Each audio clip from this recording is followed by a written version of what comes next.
Hello, doctor. Hello. Yeah, okay, thank you. That's great and so beneficial. Would you please, I want to ask about the objective to learn. Is it measurable? So how can we as teachers know really that this student learn? Excellent. That's a very good question. We have something called, as you know, in Syria, usually the only way that teachers are taught to assess their students is by using summative assessment. And in summative assessment, usually it's just the quiz, the midterm exam, and then the final exam, and then grades, right? That's how they do it. But there's something else called formative assessments. Okay, and that's how you can measure the success of your students.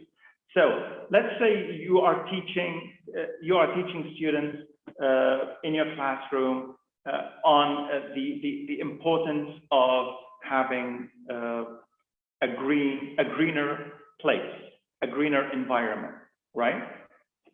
So you give them like a project. You could ask them, let's come up with ideas to keep Latakia more green. What are the ideas that you can come up with? And then we go, you can keep it an open-ended in the sense, come up with as many ideas as possible. So you can see the low achieving students, if they've come up with 2 or 3, then they have done a great job. And the high achievers, if they've come up with 10 or 15 solutions, they've even done a better job. But if students are not able to come up with anything, then the teacher has done a bad job, okay? Because how are students supposed to come up with ideas if the teacher has not trained them on the vocabulary, on the sentence structure, on delivering the ideas, and so on? So that's how you can measure something, is observing the students in their real environment. You could ask students to come up with immediate dialogue. So Tom and Ben, please come and stand up and let's do a dialogue about similar to the situation that we were just talking about. Okay, so if you have like 2 friends communicating with each other, talking about what they're going to do in the summer break, you could say, Tom and Ben, come up and do a dialogue about what you're going to do in the summer break. So that's something immediate. And that way you could measure what they have learned from the class. And that can be done to all the other students. Or, for example, if you've done some reading, if you had a reading activity, you could ask students to paraphrase the reading.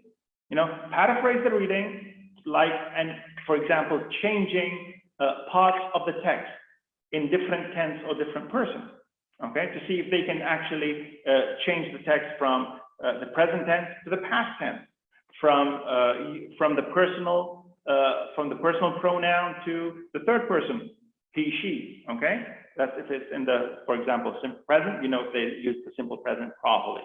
Okay, so that way you can assess and measure if the students are learning something, rather than wait for the midterm quiz or midterm exam and say, okay, you have an exam, and then students will have private tutors at home, and they will teach them by heart all the words, and they will write the short paragraphs for them, and then they will come to class and just answer the questions, and that's it. And as you know, we know that there are many students who have high grades, but they don't know anything about English. They don't know how to speak English. They don't know how to communicate in English. They don't know how to express themselves. So that means that the summative measurement, evaluation, assessment is not really evaluating or assessing what it should assess. So I would encourage you to try to look for different kinds of formative assessments. And there are tons, okay? There are tons of assessments for formative assessments. And usually we say this, we call formative assessment for learning, okay? That means through the class discussions, through group work, through conversations, dialogues, and so on, while the summative assessment is called assessment of learning, okay? Assessment of learning is to see what the students learn. Assessment for learning is to encourage students to learn more.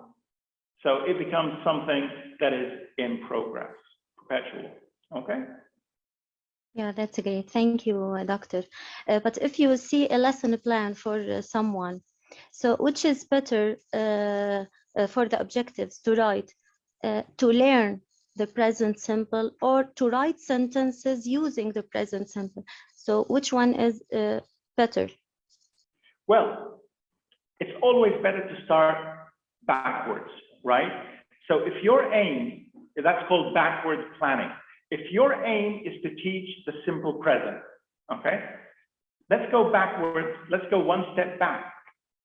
Why are we teaching the simple present? So we can write sentences. So if students are exposed to sentences in the simple present, right? Simple sentences like, what is your name? Where do you live? Who is that? What do you like to eat? Simple things. And then you tell them, oh, look, you've just used the simple present. How does the student feel? The student feels motivated. Oh, I already know how to use the simple present.